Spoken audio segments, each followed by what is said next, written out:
വിദ്യാഭ്യാസ മന്ത്രി ധർമ്മേന്ദ്ര പ്രധാൻ രാജിവെച്ചത് ദേശീയ രാഷ്ട്രീയത്തിൽ വലിയ ചർച്ചകൾക്കാണ് വഴിവെച്ചിരിക്കുന്നത്.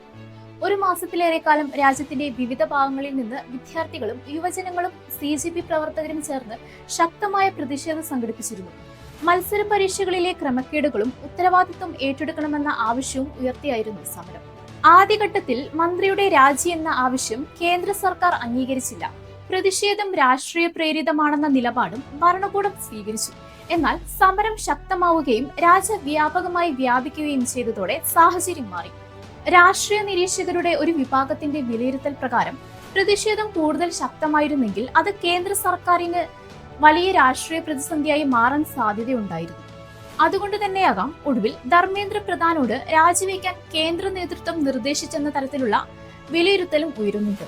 അതേസമയം വ്യക്തിപരമായ കാരണങ്ങളാലാണ് രാജിവെക്കുന്നതെന്ന ധർമ്മേന്ദ്ര പ്രധാന്റെ വിശദീകരണം സമൂഹ മാധ്യമങ്ങളിൽ വ്യാപകമായ ട്രോളുകൾക്കും വിമർശനങ്ങൾക്കും ഇടയാക്കിയിട്ടുണ്ട്. ചരിത്രം പരിശോധിച്ചാൽ ജനകീയ പ്രതിഷേധങ്ങൾ പല രാജ്യങ്ങളിലും ഭരണകൂടങ്ങളെ കടുത്ത പ്രതിസന്ധിയിലാക്കിയ സംഭവങ്ങൾ കാണാം.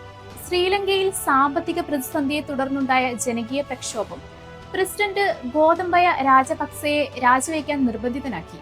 ബംഗ്ലാദേശിലും വിദ്യാർത്ഥി ജനകീയ പ്രതിഷേധങ്ങൾ ഭരണകൂടത്തിന് വലിയ വെല്ലുവിളികൾ സൃഷ്ടിച്ച സംഭവങ്ങൾ സമീപകാലത്ത് ലോകം കണ്ടു. അതുകൊണ്ട് തന്നെ ഇന്ത്യയിലെ പ്രതിഷേധങ്ങളെയും ചില രാഷ്ട്രീയ നിരീക്ഷകർ ഈ പശ്ചാത്തലത്തിൽ വിലയിരുത്തുന്നുണ്ട്.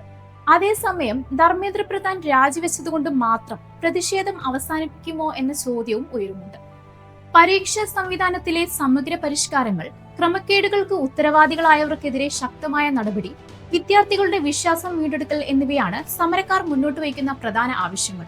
അതിനാൽ ഈ രാജി ഒരു മന്ത്രിയുടെ സ്ഥാനമൊഴിയൽ മാത്രമല്ല, ജനകീയ പ്രതിഷേധങ്ങൾ രാഷ്ട്രീയ തീരുമാനങ്ങളെ എത്രത്തോളം സ്വാധീനിക്കാനാകുമെന്ന ചർച്ചയ്ക്കും വഴി തുറക്കുന്ന സംഭവമായാണ് വിലയിരുത്തപ്പെടുന്നത്. ധർമ്മേന്ദ്ര പ്രധാന്റെ രാജി പ്രതിഷേധത്തിന്റെ വിജയമാണോ അതോ വലിയ രാഷ്ട്രീയ പ്രതിസന്ധി ഒഴിവാക്കാൻ കേന്ദ്ര സർക്കാർ സ്വീകരിച്ച തന്ത്രപരമായ തീരുമാനമാണോ? നിങ്ങളുടെ അഭിപ്രായം കമന്റിലൂടെ അറിയിക്കുക.